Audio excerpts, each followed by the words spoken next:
Thank you. All right, we'll now move on to our next presenter. Next, we'll hear from Benjenk from the George Washington University Hospital, who will present a poster titled, "Are We Ready for Smart Rehabs? A Pilot of Amazon Echoes in Acute Rehab." Ivy, take it away. Hi, thanks so much. So over the last 10 years, we've all seen personal digital assistants really transform our lives. There's rarely a day when I don't ask Siri a question, and every night when I clean up my kitchen, I immediately ask Alexa to put on WAMU or some sort of Pandora station. So, I mean, I really can't imagine going back to life without these technologies, but what we really see is that we see this amazing adoption of new technology in our own home life, but really very slowed adoption of these types of technologies in the hospital. And I think that, you know, just thinking off the top of your head, there's so many amazing opportunities that you could utilize these technologies for.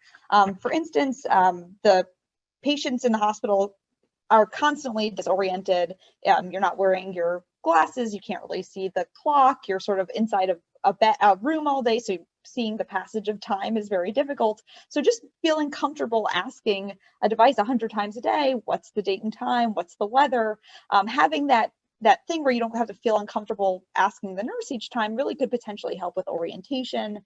Additionally, patients frequently forget all the questions they have for a doctor until the doctor shows up, and then, you know, they have them all and they totally forget it at the moment. So having a smart speaker that can keep track of a list of questions for a physician could be very helpful. Additionally, patients are very lonely in the hospital at times, especially now during COVID. We came up with this before COVID, when you don't have family around. So having some sort of other being, a digital being next to you to help you listen to music that's personal to you and play games, or just having someone there could really improve the patient experience.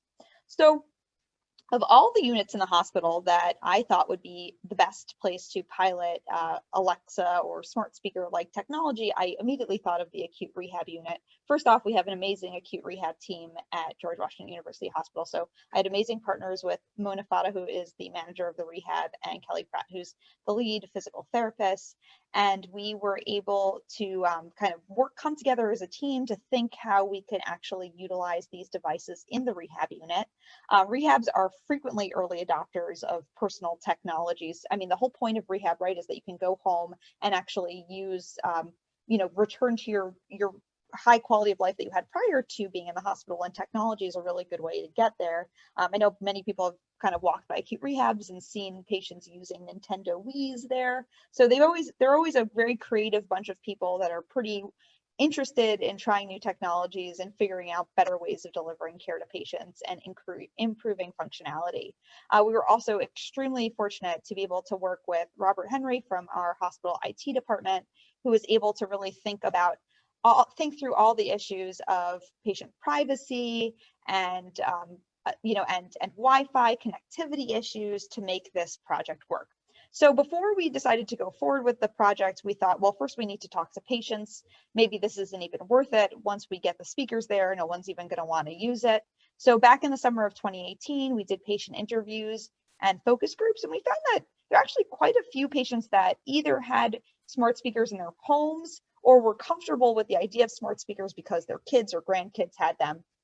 When we did the focus groups and we got patients to actually learn we would teach patients how to use them and watch them interact. And it was absolutely amazing how interested they all were and how much they really thought that it could benefit their rehab experience. A number of the patients had strokes, and they were really saying that, you know, they were struggling through asking Alexa certain commands, right? Because you have to say it in a very specific way, and you have to be very careful with your speech. And I think they were really kind of moved by the ability of this technology to have this being where they can mess up and not feel judged, right? They can ask Alexa 100 times for something and keep practicing each time. They also really enjoyed the opportunity to just play games and get their mind off of what was currently happening with them in the rehab.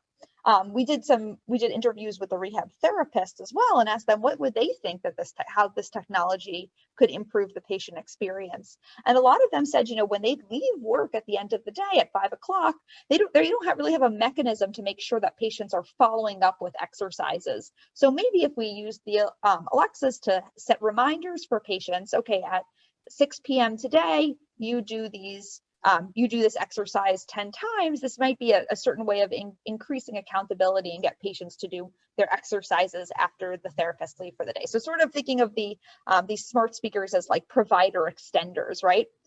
So in May of 2019, after we spent a lot of time developing SOPs and policies and working with IT to come up with who would service these things if they stopped working at a certain date and time, and then also doing training with the rehab staff and nursing staff so that they felt comfortable with the technology. But even little things that we did a lot of pilot testing, like we didn't even realize like we would have to have a separate Pandora account for each device so that people weren't listening to the same music as each other.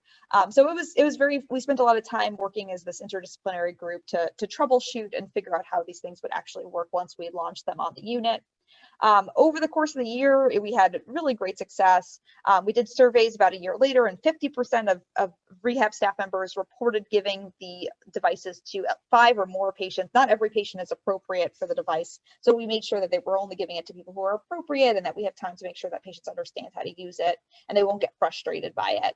There was one staff member who reported giving the device speakers to more than 20 patients, and we found that most speakers were given to patients who had never even used the speaker before. So the staff members were able to very quickly teach the patients how to use it and get them to make it part of their ARU experience at GW. And kind of really exciting for me is that when we came back to evaluate a year later, that one of the Alexa devices, as you can see, made their way into the rehab kitchen. So it didn't even start that way. The idea was that the devices would go into patient's room, and we had one smart speaker, the tall speaker for the rehab gym. But just naturally, the patients had asked, hey, would it be possible for us to move one of them into the rehab unit kitchen so that when we eat dinner or eat meals, we can actually interact with the Alexa. So that was very exciting for me, that this just kind of a natural marker of success of the project. I think going forward, in the first year, we've really found that people are using it mainly for music, and that's absolutely amazing because people don't really have the opportunity to listen to music that makes them personally feel comfortable in the hospital. And giving them that opportunity to listen to music, whether it's big band or go-go or what makes them feel good, is just beautiful and really important. And then going forward in the next year, I think our real focus is going to be on setting reminders, staff actually setting reminders for patients to do therapies after they go home after the day's over. So this has been a wonderful project, and we keep moving forward, and we think there's a lot of potential opportunity, especially with COVID, to use smart speakers in other sorts of patient care settings. Thank you. Thanks. I had a couple of thoughts while you were speaking through. One, I was having a flashback to an advertisement where they had the older folks trying to figure out how to get Alexa to cue them, and I was sort of giggling to myself while that was happening. So it was interesting. I guess to that end, was there hesitation from the patients about using the new technology at the beginning, or hesitation from the staff about using the new technology at the beginning? So I think that, the patients are new and they're always kind of moving in and out, right? But I think that what we find is that the patients are, I think the rehab staff are really good about doing the education with the patients. And if, someone who's not interested in it, then that's just not, then it's not a good fit. But I think that they're finding that it's really a very simple, easy thing to use. I mean, I don't know about you guys, but a lot of young children, 3-year-olds your kids are able to use the Pandora speaker. So patients kind of get used to it and can use it pretty quickly. I think many of the staff members are very comfortable using the technologies. We did do a survey afterwards where some staff did say that their discomfort with technology is a barrier to them using the echoes in more complicated ways, right? I think everyone feels comfortable doing music for the patients with the Pandora, right? Like everyone feels comfortable, 58% of staff have set meditation apps for patients. But I think like the idea of actually using the iPad to, you could control things by asking Alexa to do it at that very point in time, but using the iPad to do more complicated things with the echoes, I think that there's been a little bit of a technology barrier around that. But I think that, it just comes with practice. And maybe that also, maybe that using that doesn't really make sense for the setting. Maybe really just having people control it for that particular point in time is really all you need. Right, right. And this one, I don't know if this person who asked this question was actually struck by what you mentioned about the sort of personal nature of the music. But in my mind, as I'm reading this one, I'm thinking about sort of the personal nature. Was the nursing team able to record their voice to set reminders, or were they using generic reminders? You know, and I think the person was sort of thinking, they gave an example of reminders to call for help or to get out of bed. You know, in the nurse of the day's so voice. What we were doing was setting up alarms with, Okay. so that at like 6 o'clock it would say this particular thing. But honestly, that's the beauty of how we wanted this pilot to work. Honestly, what I wanted was to like put these Alexas in the rehab unit and let these amazing team of rehab therapy staff just sort of get creative and figure out how to use it. And that's sort of what they're doing over time, right? Is that they're sort of taking this new technology, technology that many of them have in their personal lives, and thinking, oh, how do I take this technology from my personal life and utilize it in the inpatient care setting? So there may be a therapist that is doing that.